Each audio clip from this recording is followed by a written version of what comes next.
Hi all, അസ്സലാമലൈക്കും. Welcome back to Silnas kitchen. ഇന്നത്തെ recipe പച്ചമാങ്ങ വെച്ചിട്ട് നല്ലൊരു വെറൈറ്റി ടേസ്റ്റി ആയിട്ടുള്ള അടിപൊളി റെസിപ്പിയാണ്.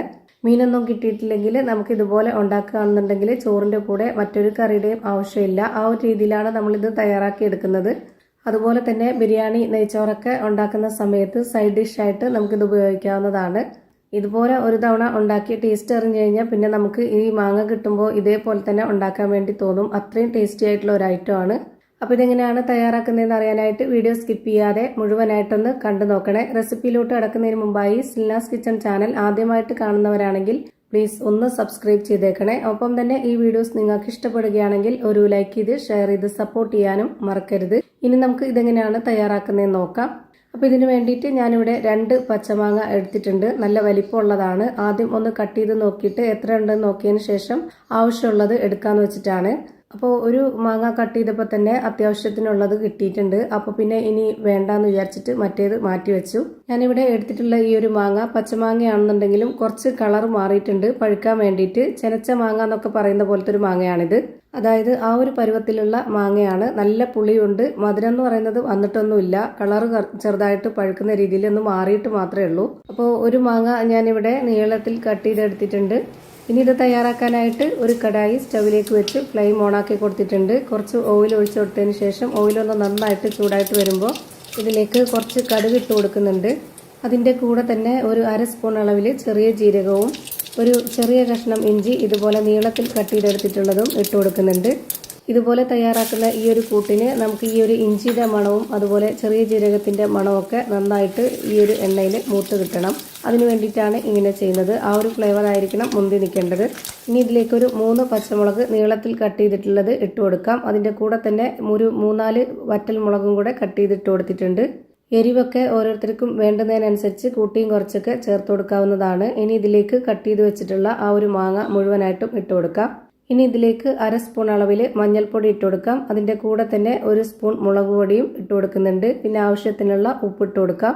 നല്ല പുളിയുള്ള മാങ്ങയായതുകൊണ്ട് ഈ ഒരു ഉപ്പ് പോരാതെ വരും. അത് നമുക്ക് കുഴപ്പമില്ല. ഒരു കാര്യം കൂടി ഇതിൽ ചെയ്യാനുള്ളതാണ്. അപ്പോൾ ഇത്രയും ഉപ്പ് തന്നെ ഇതിൽ മതിയാവും. ഇനി ഇത് നല്ല പോലെ ഒന്ന് ഇളക്കി കൊടുക്കാം. എന്നിട്ട് ഇത് അടച്ചു വെച്ചിട്ടൊന്ന് വേവിച്ചെടുക്കണം. ഒരുപാട് വേവിക്കേണ്ട, ഒരു 1/4 ഭാഗത്തോളം ഒന്ന് വെന്താൽ മതി. നമുക്കിങ്ങനെ തയ്യാറാക്കുന്നതിന് നല്ല പച്ചയായിട്ടുള്ള മാങ്ങയാണെന്നുണ്ടെങ്കിലും ഈ പരുവമുള്ള മാങ്ങയാണെന്നുണ്ടെങ്കിലും നല്ല ടേസ്റ്റാണ്. ഇപ്പോൾ ഞാനിവിടെ 1 മിനിറ്റ് നേരം, അതായത് ഒരു 1/4 ഭാഗത്തോളം വേവിച്ചതിന് ശേഷം ഇതിൻ്റെ അടപ്പൊന്ന് തുറക്കുന്നുണ്ട്. എന്നിട്ട് ഇതിലേക്ക് ഇനി ഇട്ട് കൊടുക്കുന്നത് ശർക്കരപ്പൊടിയാണ്. 250 ml കപ്പിൻ്റെ അളവിൽ 1 കപ്പ് ശർക്കരപ്പൊടി ഇട്ട് കൊടുക്കുന്നുണ്ട്. ഇനി പൊടിക്കാത്ത മുഴുവൻ ശർക്കരയാണെന്നുണ്ടെങ്കിൽ 200-250 ഗ്രാം അളവിലുള്ള ശർക്കര ഒന്ന് ഉരുക്കിയെടുത്തതിന് ശേഷം അത് ഇതിലേക്ക് ഒഴിച്ചു കൊടുക്കാം.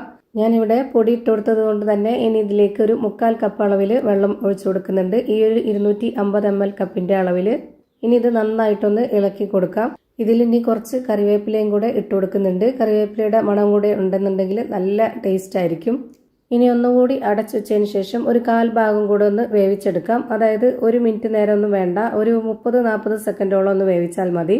ഇതുപോലെ ഘട്ടം ഘട്ടമായിട്ട് വേണം ഓരോന്നും ചെയ്യാനായിട്ട്. ഇനി ഇതിന്റെ അടപ്പ് തുറന്നതിന് ശേഷം ഇതിലേക്ക് ഇട്ട് കൊടുക്കുന്നത് 250 ml കപ്പിന്റെ അളവിൽ 1/4 കപ്പ് ഉണക്കമുന്തിരിയാണ് ഇട്ട് കൊടുക്കുന്നത്. ഇതുകൂടെ ഇട്ട് കൊടുത്തതിന് ശേഷം ഇനി ബാക്കി നന്നായിട്ടൊന്ന് വേവിച്ചെടുക്കാം. ഇനി വേവിച്ചെടുക്കുമ്പോൾ ഇത് തുറന്നു വെച്ചിട്ട് വേണം വേവിച്ചെടുക്കാനായിട്ട്. അതായത് കുറച്ച് ഇതൊന്ന് വറ്റി വരാനുണ്ട്. എന്നിട്ട് നന്നായിട്ട് കുറുകി വരികയും ചെയ്യണം. അപ്പോൾ ഇതൊന്ന് അടച്ചു വെച്ചിട്ട് വേവിക്കാതെ തുറന്നു വെച്ച് വേണം വേവിക്കാനായിട്ട്. ഇപ്പോൾ ഞാനിവിടെ നന്നായിട്ട് ഇളക്കി കൊടുത്തിട്ടുണ്ട്. ഞാനിപ്പോൾ ഇത് തയ്യാറാക്കുന്നത് നമുക്ക് സ്റ്റോർ ചെയ്ത് വെച്ചിട്ട് നമ്മുടെ ഇഷ്ടത്തിനനുസരിച്ച് ആവശ്യത്തിന് എടുത്ത് കഴിക്കാനാണ്. അപ്പോൾ അതിന് വേണ്ടിയിട്ട് നമുക്ക് ഇതിലേക്ക് ഒരു ചെറിയ നാരങ്ങ പിഴിഞ്ഞൊഴിക്കാം. അതിലെ കുരുവൊന്നും പെടാതെ അതുപോലെ അരിയൊന്നും പെടാതെ അതിൻ്റെ ആ ഒരു ജ്യൂസ് മാത്രം ഇതിൽ പെട്ടാൽ മതി. അതിന് വേണ്ടിയിട്ട് ഞാനിവിടെ ചെറിയൊരു അരിപ്പെടുത്തിട്ട് അതിലേക്കാണ് അരിച്ച് ഇതിലേക്ക് ഒഴിച്ചു കൊടുക്കുന്നത്. നമ്മളിത് ഉണ്ടാക്കിയ ഉടനെ തന്നെ മുഴുവനായിട്ടും കഴിക്കുന്നുണ്ട് എന്നുണ്ടെങ്കിൽ ഇതിൽ നാരങ്ങ ജ്യൂസിൻ്റെ ആവശ്യമില്ല. ഒഴിച്ചു കൊടുത്താലും കുഴപ്പമില്ല, ഒഴിച്ചു കൊടുത്തില്ലെങ്കിലും കുഴപ്പമില്ല. ഇനിയിപ്പോൾ അത് നമ്മൾ ഇത് വെച്ചിരുന്ന് കഴിക്കാനാണെന്നുണ്ടെങ്കിൽ എന്തായാലും നാരങ്ങാ ജ്യൂസ് നിർബന്ധമായിട്ടും ഒഴിച്ചു കൊടുക്കണം. നാരങ്ങാ ജ്യൂസ് അല്ലാന്നുണ്ടെങ്കിൽ കുറച്ച് വിനാഗിരി ഒഴിച്ചു കൊടുത്താലും മതി. ഇപ്പോൾ ഇത് നന്നായിട്ട് കുറുകി വന്നിട്ടുണ്ട്. നല്ലപോലെ വേവുകയും ചെയ്തിട്ടുണ്ട്. കയ്യിൽ കൊണ്ടൊന്ന് തൊട്ട് കഴിഞ്ഞാൽ ഉടഞ്ഞു പോവും. ആ ഒരു പരുവത്തിൽ ഇത് റെഡിയാക്കി എടുത്തു. ഇനി ഇതിൻ്റെ ഫ്ലെയിം ഓഫ് ചെയ്ത് കൊടുക്കാം. ഇനി ഇത് ചൂടോടുകൂടിയോ ചൂടാറിയതിന് ശേഷമോ അതല്ല വെച്ചിരുന്നതിന് ശേഷം 1 ആഴ്ചയോ 2 ആഴ്ചയോ ഒക്കെ കഴിഞ്ഞിട്ട് ഫ്രിഡ്ജിൽ വെച്ചിരുന്ന് എടുത്ത് കഴിക്കാനാണെന്നുണ്ടെങ്കിലും എങ്ങനെ വേണമെങ്കിലും ഇത് നമുക്ക് കഴിച്ചാലും നല്ല ടേസ്റ്റാണ്. അതുപോലെ തന്നെ സാധാ ചോറിൻ്റെ കൂടെ നമുക്ക് മീനൊന്നും കിട്ടിയില്ലെങ്കിൽ ഇതൊരു കറിയായിട്ട് അങ്ങനെ യൂസ് ചെയ്യാം. അതല്ലാന്നുണ്ടെങ്കിൽ സൈഡ് ഡിഷായിട്ട് ബിരിയാണിയുടെ കൂടെയോ നെയ്ച്ചോറിൻ്റെ കൂടെയൊക്കെ കഴിക്കാവുന്നതാണ്. ഭയങ്കര ടേസ്റ്റാണ്. എന്തായാലും ട്രൈ ചെയ്ത് നോക്കാൻ മറക്കണ്ട. അപ്പോൾ ഇത്രയേ ഉള്ളൂ ഇന്നത്തെ വീഡിയോ ഇഷ്ടമായാൽ ലൈക്ക് ചെയ്യാനും കമൻറ്റ് ചെയ്യാനും ഷെയർ ചെയ്യാനും മറക്കരുത്. അതുപോലെ തന്നെ ഞാനിടുന്ന പുതിയ വീഡിയോസ് നോട്ടിഫിക്കേഷനായിട്ട് കിട്ടുന്നതിന് വേണ്ടി സബ്സ്ക്രൈബ് ചെയ്ത് ബെല്ലൈക്കൺ അമർത്തി അതിൽ ഓൾ എന്ന ഓപ്ഷൻ എനേബിൾ ചെയ്ത് കൊടുക്കാനും മറക്കരുത്. പുതിയൊരു വീഡിയോയുമായി വീണ്ടും വരും. Thank you for watching.